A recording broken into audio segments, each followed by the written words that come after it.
Upset alert! I have the Patriots topping the Steelers 23-22. Why? It's all about those downfield passes. Drake May went 4 of 5 for 101 yards and 2 touchdowns on those 10-plus air yard passes last week. And the Steelers' defense is uncharacteristically allowing a 64.7 completion percentage on such passes this season.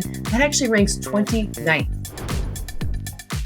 Atlanta and Carolina face off in an NFC South tilt, where I have the Falcons coming out on top 25-20. Bijan Robinson is averaging 5.1 yards per rush between the tackles and 4.8 yards per rush outside the tackles. What's my point? He's effective everywhere. He also had 4 rushing touchdowns in 2 games against the Panthers last season, so maybe he sees pay dirt again this week. Bangs into the end zone for the Atlanta touchdown.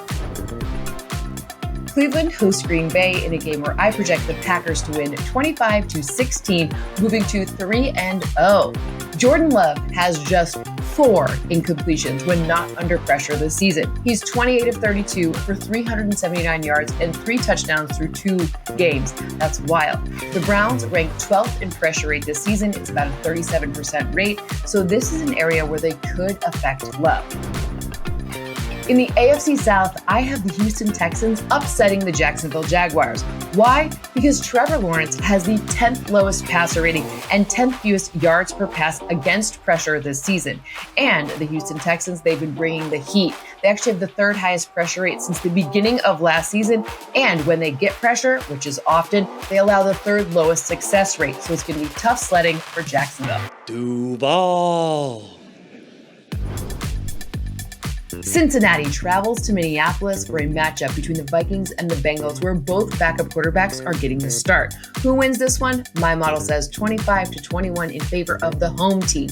Why do the Vikings win? Their defense and the strategic use of the blitz. They're actually only blitzing at the 6th highest rate, it's about 37%. Usually it's higher than that. They're like top 3 in the league almost always. Why does this matter? Well, Jake Browning has some interesting splits between blitz and non-blitz, as in he's very good when teams blitz him. He was last week. All of his touchdowns came when the Jags blitzed him. His interception came when they didn't. So strategic use of the blitz determines this one. It's a touchdown! Jake Browning has given the Bengals their first lead all day.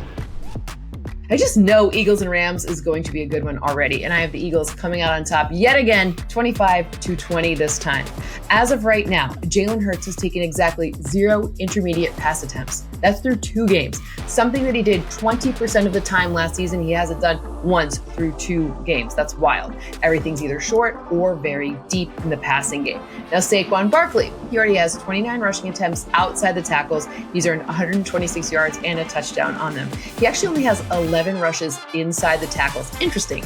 Could have something to do with the fact that Mekhi Becton is gone. Now, Saquon had 460 rushing yards and 4 touchdowns in 2 games against the Rams last season, including over 200 yards and 2 touchdowns in each game. You know they're going to bring all this book, but I promise you, we are 1 away.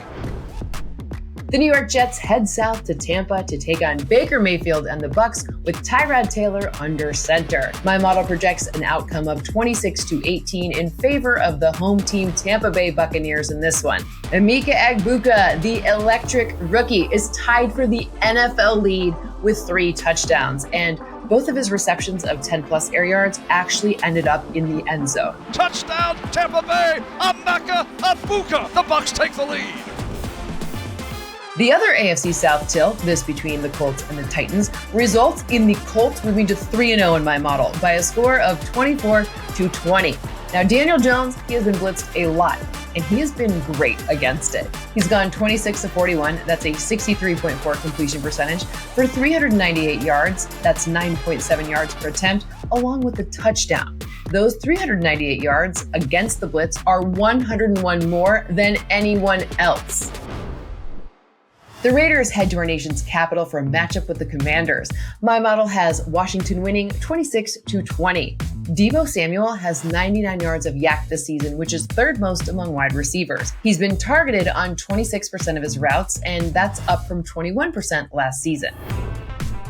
Another upset alert. I have the Broncos topping the Chargers in Los Angeles by 1 point, 23-22. This one all comes down to defense. First, on the Broncos side, they've blitzed on a league-high 51.4% of opponent dropbacks, and they're allowing just a 51.6% completion percentage when they're blitzing. That's 6th best in the NFL. And on the other side, the Chargers are really going to miss Khalil Mack.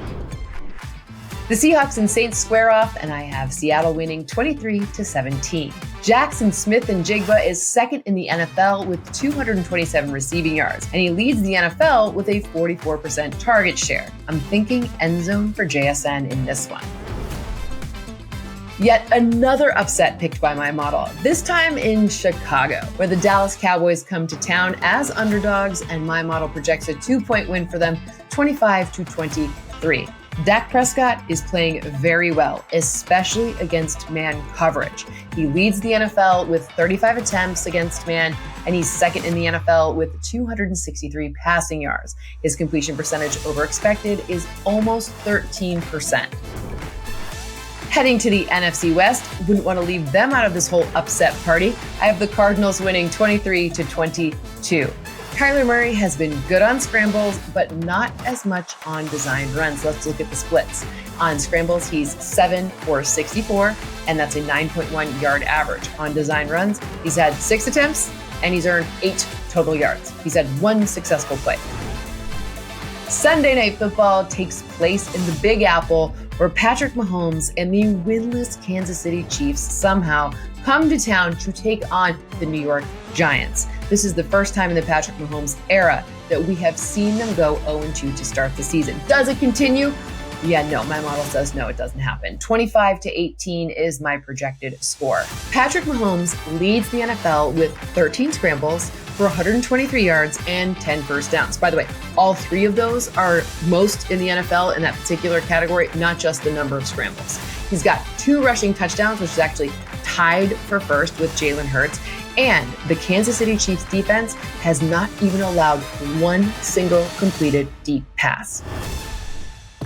And finally, the Monday Nighter in Baltimore between 2 Super Bowl hopefuls, the Detroit Lions, the Baltimore Ravens. They've only matched up 5 times in 20 seasons, and the Ravens have won all 5. Will they make it 6? My model says yes. Ravens win 28-24. Lamar Jackson already has 5 touchdown passes on downfield passes. Those are the 10-plus air yard ones. He's 11 of 19 for 243 yards and 5 touchdowns. Again, 5 touchdowns for the people in the back.